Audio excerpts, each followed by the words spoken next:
I am Prince sir from Bihar. Welcome back to my YouTube channel SP Competition Coaching Classes. आज हम इस video में पढ़ेंगे grammar के बारे में। ठीक है बाबू, इसके पिछले वाले दो वीडियो में हम पढ़ चुके थे कि बोलचाल में अभिवादन के बारे में हम लोग पढ़ चुके थे। ठीक है ना, इसके पिछले दो वीडियो में हम लोग बोलचाल में अभिवादन के वाक्य पढ़ चुके थे ना, यानी कोलोक्वियल ग्रीटिंग्स के बारे में हम पढ़ चुके हैं। आज हम पढ़ेंगे बाबू ग्रामर के बारे में कि ग्रामर होता क्या है। ठीक है, ग्रामर के बारे में पढ़ेंगे, ग्रामर का डेफिनेशन जानेंगे। ठीक है ना, यानी ग्रामर की परिभाषा और इसके कुछ भाग भी होते हैं, उनको हम इस वीडियो में जानेंगे। ठीक है बाबू, तो हम ध्यान देते हैं। सबसे पहले हम जानेंगे बाबू ग्रामर होता क्या है। ठीक है बाबू, ग्रामर क्या होता है, तो हेडिंग रहेगा आपका ग्रामर। ग्रामर आपका हेडिंग रहेगा, जिसको क्या बोलते हैं बाबू, व्याकरण बोलते हैं। समझ में आ रहा है ना, किसी को कोई दिक्कत नहीं है। जिसको हम बोलते हैं व्याकरण। ग्रामर इंग्लिश में बोलते हैं, हिंदी में क्या बोलते हैं बाबू, व्याकरण बोलते हैं। ठीक है, तो सबसे पहले हम जानते हैं इसकी परिभाषा क्या होती है। ठीक है बाबू, इसकी परिभाषा को हम पहले जानते हैं। ठीक है ना, यानी हम कह सकते हैं कि व्याकरण वह विद्या है जिसकी सहायता से हम किसी भी भाषा को शुद्ध लिखना, बोलना तथा पढ़ना सीखते हैं। समझ में आ रहा है ना बाबू, किसी को कोई दिक्कत नहीं है।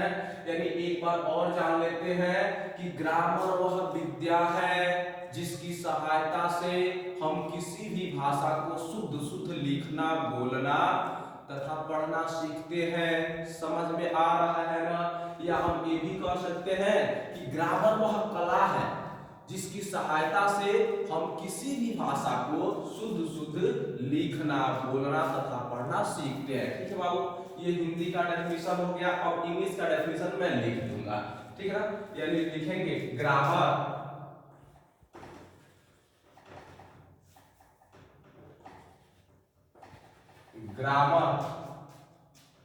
is an art. Grammar is an art with the help of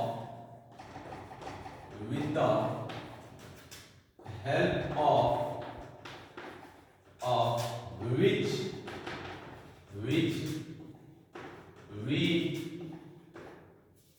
we learn, write, read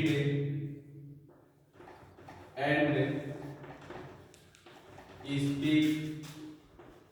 of any language.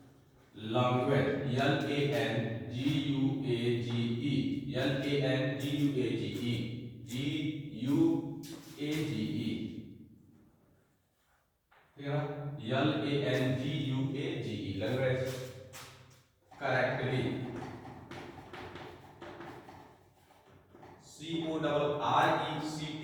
ठीक है बाबू, एक बार अच्छा से देख लेंगे।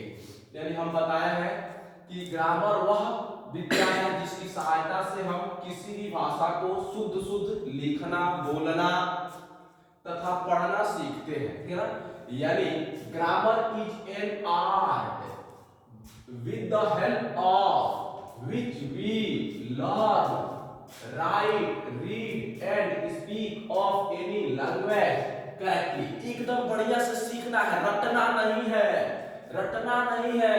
हिंदी क्या कहता है बाबू, ग्रामर वह विद्या है, यानी grammar is an art. Grammar वह विद्या है, ग्रामर इज एन आर्ट, ठीक है, जिसकी सहायता से, यानी विद द हेल्प ऑफ, जिसकी सहायता से, विद द हेल्प ऑफ हम किसी भी भाषा को शुद्ध लिखना, बोलना तथा पढ़ना सीखते हैं। यानी which we learn, write, read and speak of any language correctly। समझ में आ रहा है ना बाबू, एकदम अच्छा से यहाँ सीखना है, यहाँ पे पढ़ाया नहीं जाता है, यहाँ पे सिखाया जाता है। इसलिए एकदम बढ़िया से सीखना है, रट्टा नहीं मारना है, एकदम अच्छा से इसको समझना है। समझ में आ रहा है ना बाबू? एक बार और देख लो। यानी ग्रामर इज एन आर्ट, यानी ग्रामर वह विद्या है विद द हेल्प ऑफ, जिसकी सहायता से which we learn write read and speak of any language correctly, जिसकी सहायता से हम किसी भी भाषा को शुद्ध लिखना, पढ़ना तथा बोलना सीखते हैं। समझ में आ रहा है ना बाबू? किसी को कोई दिक्कत नहीं ना है? अब हम जानेंगे इसके भाग के बारे में। समझ में आ रहा है ना? किसी को कोई दिक्कत नहीं ना है? अब आगे चलते हैं बाबू, आगे हम इसके भाग के बारे में जानेंगे। ठीक है बाबू, एकदम अच्छा से पढ़ना है। थोड़ा भी डाउट हो तो आप लोग बता सकते हैं, फिर एकदम अच्छा से। अब इसके भाग के बारे में जानेंगे, इसके भाग क्या होते हैं। ठीक है बाबू, तो भाग इसके क्या होते हैं? तो इसके 3 भाग होते हैं, यानी लिखेंगे ग्रामर के 3 भाग होते हैं। ठीक है ना? यानी यहां लिखेंगे हेडिंग में आप लोग ग्रामर के भाग, ग्रामर के भाग। ठीक है, जिसको इंग्लिश में बोलते हैं बाबू units, unit of grammar, unit of grammar. Grammar का ये स्पेलिंग होता है बाबू GRAMMAR, GRAMMAR। समझ में आ रहा है ना बाबू? यानी बाबू ग्रामर के भाग, ठीक है ना, यानी यूनिट ऑफ ग्रामर। ग्रामर के कितने भाग होते हैं? तो there are 3 unit of grammar. लिखो बाबू, कॉपी कलम निकालो और लिखो। लिखेंगे यहाँ ग्रामर के 3 भाग होते हैं। क्या लिखेंगे बाबू? ग्रामर के 3 भाग होते हैं, 3 भाग होते हैं। ग्रामर के 3 भाग होते हैं। पहला आपका ग्रामर के 3 भाग होते हैं। समझ में आ रहा है ना? तुम लोग लिखते रहो बाबू। ग्रामर के 3 भाग होते हैं, इसमें से ठीक ना, इसको इंग्लिश में बोलेंगे there are 3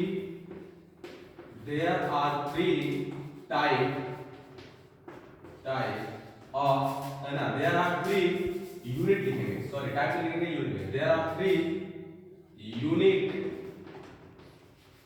of grammar, there are 3 unit of grammar. समझ में आ रहा है ना बाबू? किसी को कोई दिक्कत नहीं है? ग्रामर के 3 भाग होते हैं, यानी there are 3 unit of grammar. कोई दिक्कत नहीं है किसी को? तो पहला आपका होता है बाबू फोनोलॉजी, PHONOLOGY,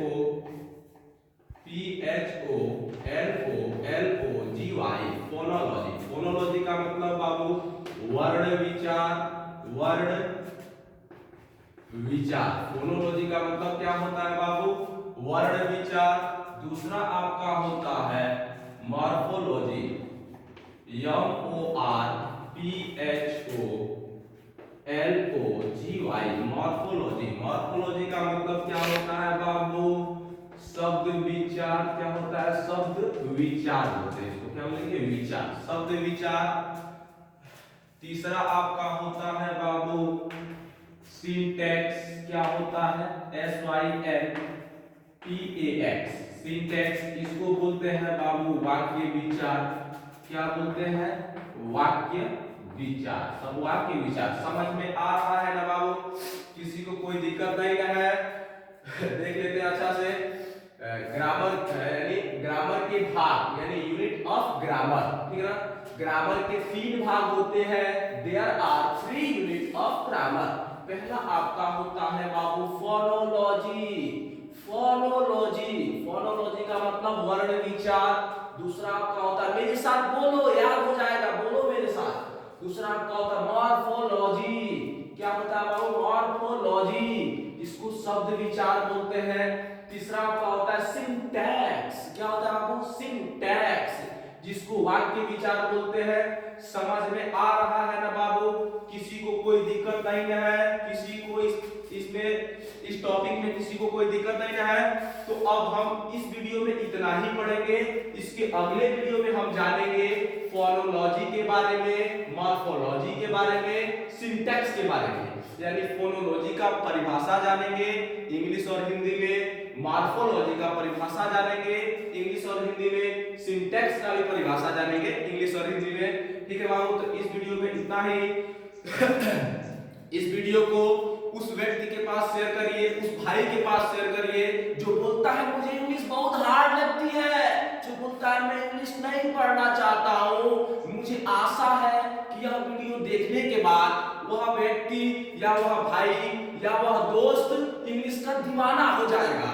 क्योंकि कहा जाता है कि यदि सिखाने वाला अच्छा हो तो कोई भी चीज भारी नहीं होती है इस दुनिया में। यदि सिखाने वाला अच्छा हो तो कोई भी चीज इस दुनिया में भारी नहीं होती है, चाहे वो कुछ भी हो। इसलिए बाबू, यदि वीडियो आप लोग को पसंद आया हो तो इस वीडियो को लाइक, शेयर एंड मेरा YouTube चैनल है एसपी कंपटीशन कोचिंग क्लासेस, जो नया स्टार्टिंग हुआ है, इसको आप लोग अपना प्यार दें और इस चैनल को सब्सक्राइब करें। ठीक है बाबू, कहा जाता है कि सफल वो नहीं होता है जो निर्भर करता है दूसरों पर। ध्यान से सुनिएगा, सफल वह नहीं होता है जो निर्भर करता है दूसरों पर, सफल वह होता है जो चलता है अपने ही पैरों पर। बस इतना ही। थैंक्स।